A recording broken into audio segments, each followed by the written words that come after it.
So the first day, if you look at the first hour of India's session versus New Zealand, it's not been a nightmare. It's not been a good start. It's been a nightmarish start for India because in moist, overcast conditions, when you look at it, India are three down, and Rohit Sharma has been bowled for two. Virat Kohli was dismissed for a rare duck, and Sarfaraz Khan also was dismissed very cheaply indeed. Now, Virat Kohli batting at number three. Well, his record isn't that great, and he was batting for the first time at number three after 8 years. The last time he had batted was way back in 2016 in Cross Islet, St. Lucia, where even there he struggled. So, Virat Kohli falling for a duck at number three, well, he is mortal after all because at number three, he doesn't have a good record. But very surprisingly, first time since 2021, Virat Kohli has fallen for a duck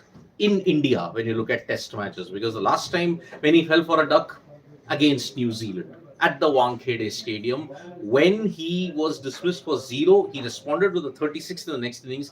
It was the same test match where Ajaz Patel took a 10 wicket haul, the perfect 10 that was there. So, this is a huge problem at this stage in time. So, it is a big problem that Virat Kohli is facing at this point because now he got a lifting delivery which was taken at leg gully, and because of that, now first duck for Virat Kohli in India in tests after 3 years. I'll be doing a separate video on what all has gone wrong for him.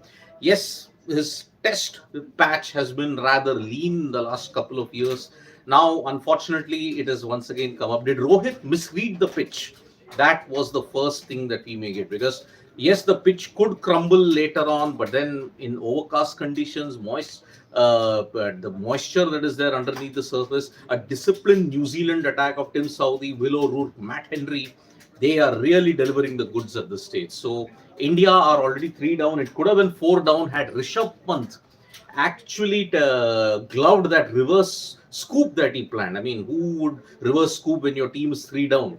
Rishabh Pant can. So that is the way when you look at it. So India have not gotten off to a great start. Virat unfortunately struggling and falling for a rare duck in India. So it is not good signs in India. The Chinnaswamy crowd were absolutely silenced. They were stunned and shocked as to what had happened because they were expecting big runs from Virat Kohli. Rohit Sharma looked all at sea slightly, but he was undone by a nip backer which Tim Southee bowled. And remember, Rohit Sharma's ultimate weakness has been the delivery that comes back in. In 17 years of playing, he has rarely rectified it. Luckily, in this era, there were not many bowlers who exploited that weakness, but it's come out in the open yet again. So Rohit's lean patch continues, Virat's lean patch continues. So it's not a good sign at all. Now, moving on to other cricketing news that is there. Pakistan have fought back in the second test in Multan versus England. It was a collapse that Sajid Khan gave the off spinner. 4 wickets he's taken. Duckett scored a century. Now England are trailing by well over 100 runs at this stage. So on this day, it is a crucial day. Pakistan can get a lead of over 100 or just about 50 runs, and they build a sizable advantage. It will then be their test to lose. But Pakistan, everybody stated, even Ben Duckett has stated that the pitch will get worse to bat on as the game progresses. Now, finally, after 8 days of playing on the same wicket, we are starting to see the deterioration. 8 days. If this is the way how Pakistan's pitches are, then you'll have to employ these kind of drastic measures each and every time. Then, so Pakistan are dominating the Multan test at this stage, and as far as the other side is concerned, England really need to buckle up and ensure they do not lose this. Because if they lose, Pakistan have a faint chance of being in the WTC final. But apart from that, England are out then if they lose. So even mathematically. Then there is its last T20I. The third and final T20I is about to begin between West Indies and Sri Lanka. The series is tied 1-1. Whoever wins that wins the T20I series. West Indies had a horrible second T20I, being bundled out for a low score. Biggest win for Sri Lanka as far as wins are concerned was the West Indies. Now, in the Women's T20 World Cup, we finally are going to see action today.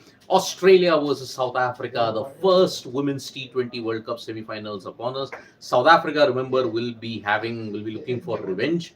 They lost to Australia in the final of the 2023 World Cup, as well as in the 2020 T20 World Cup semi-final. By 5 runs, they had lost there.